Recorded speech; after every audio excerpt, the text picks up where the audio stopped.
Good morning, Bucknutters. Welcome to the Bucknuts Morning 5 here on Friday, August 21st, 2020.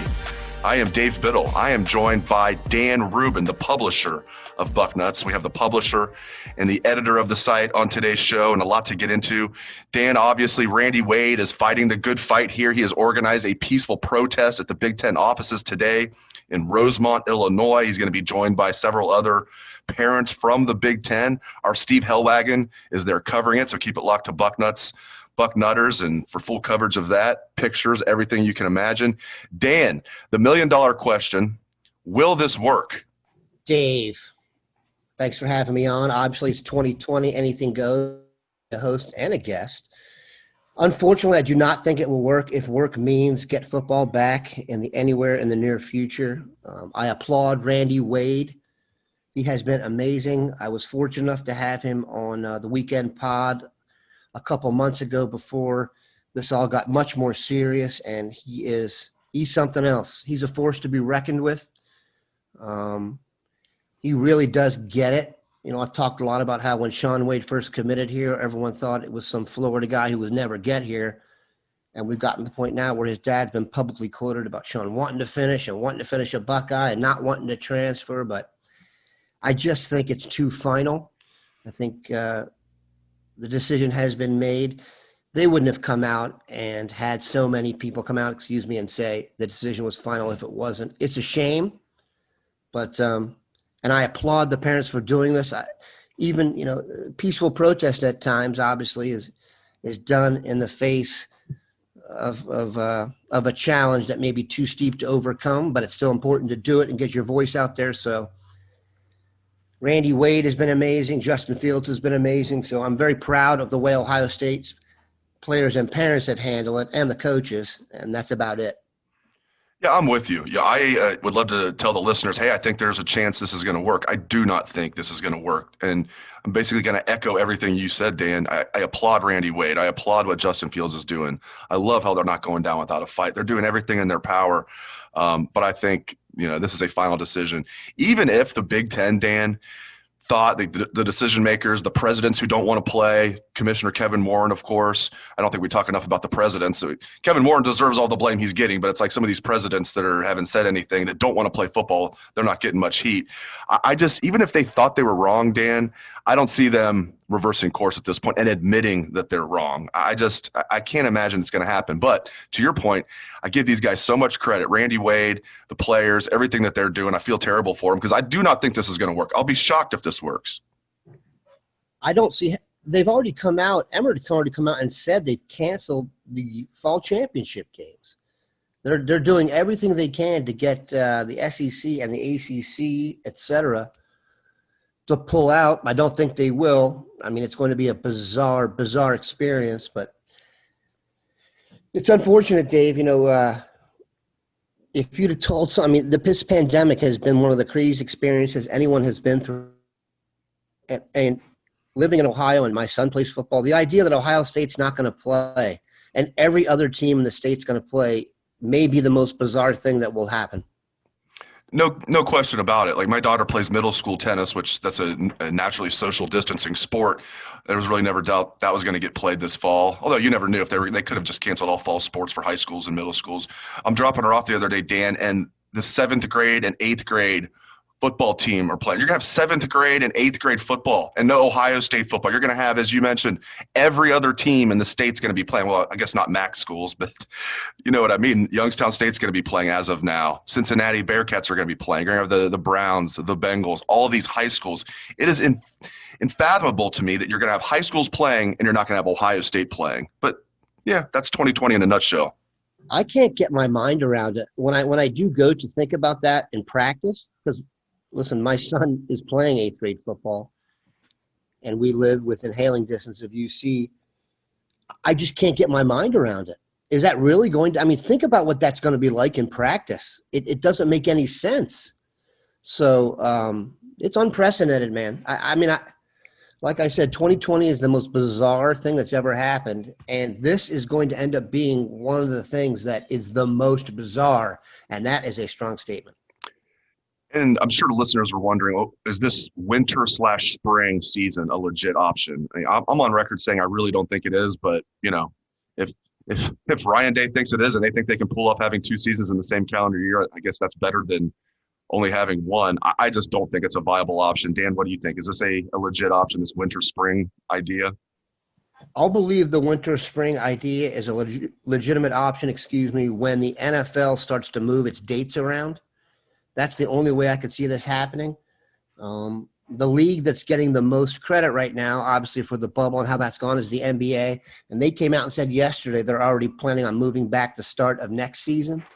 So the NFL, all bets are off in 2020 and 2021 in terms of scheduling, in terms of keeping anything normal. So if I see movement from the NFL to address the time spent on the field, meaning you just push it back to be similar, then I believe that could take place. Until I see something like that, no, I don't.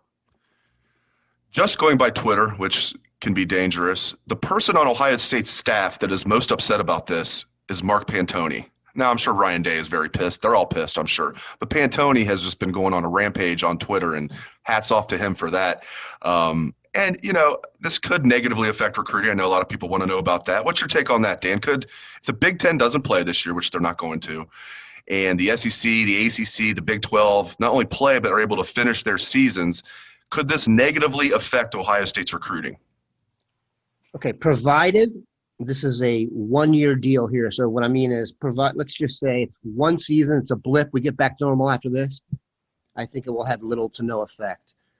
I don't think we make a big enough deal about Ohio State's recent NFL thrust. You've always been an NFL player if you came to Ohio State, but recently it has been ridiculous.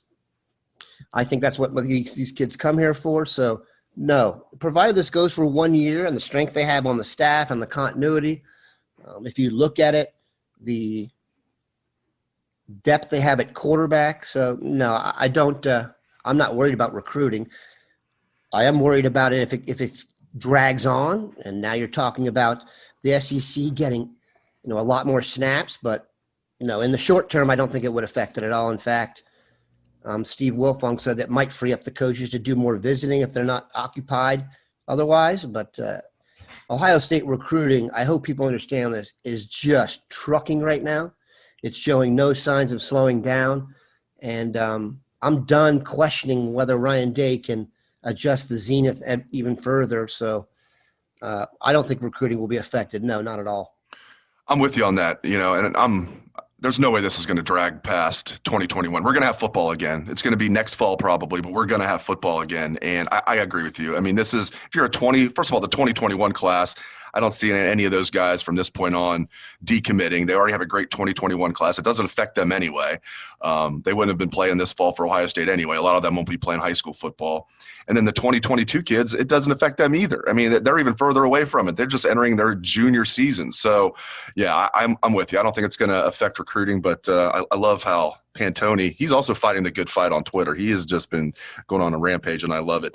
All right, speaking of, it's 2020 when, ... Clay Travis has turned into perhaps one of the biggest advocates in the Big Ten, Dan, and that is wild stuff for me. Your thoughts on Clay Travis suddenly becoming somewhat of a beloved figure by, I don't want to say all, but most Ohio State fans, Big Ten fans? He's out there fighting a good fight. Yeah, this is very much lined up on one or the other kind of side deal, and there's plenty of famous people coming out. I saw Paul Feinbaum ripping Kevin Warren yesterday. That's become a thing to do. I applaud the way Clay Travis has used his platform to do this. This isn't, Dave, if you take the national vibe, though, it's not a controversial story. Most people are encouraged because the Big Ten is citing medical research. The fact that the Big Ten commissioner is citing medical research and then allowing his son to play in the SEC is the just height of hypocrisy. And I think Clay Travis and everybody else has seen that, and it's become an easy platform to nail. Yes, let's talk about that. That is just amazing to me. Powers Warren is the young man's name. He's a tight end at Mississippi State. The word optics is used too much. The optics look bad. You know, it's been like a word that's just taken off in the last year or two. But the optics do look bad here. I mean, it looks, yeah, it's hypocritical.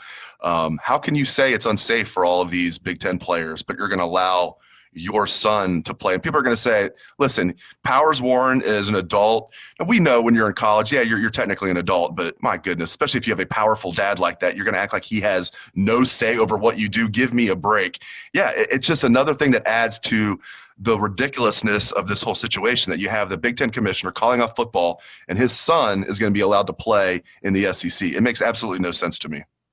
Kevin Warren has done his, if this does take place and Powers Warren plays, etc. Kevin Warren has done his son a tremendous disservice, because I don't know if you're aware of this, Dave. When Ohio State and Big Ten fans get upset, they can use the internet for nefarious reasons. If you've been on our message boards or any social media, this kid's going to get destroyed.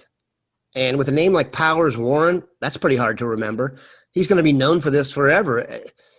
It's not a good move by Kevin Warren. And when you make bad moves that affect a lot of people, the negative effects on your own personal life can be damaging, especially in the social media age. And old Powers Warren is going to take it on the chin. Great stuff from Bucknuts publisher Dan Rubin. Really appreciate you joining me here, Dan, on a special edition of the Bucknuts Morning 5 here on Friday. Thank you to all the listeners out there. If you like the show, leave us a 5-star review or subscribe. It really helps. Thanks again to Dan. Thanks to the listeners. Have a great weekend, Bucknutters.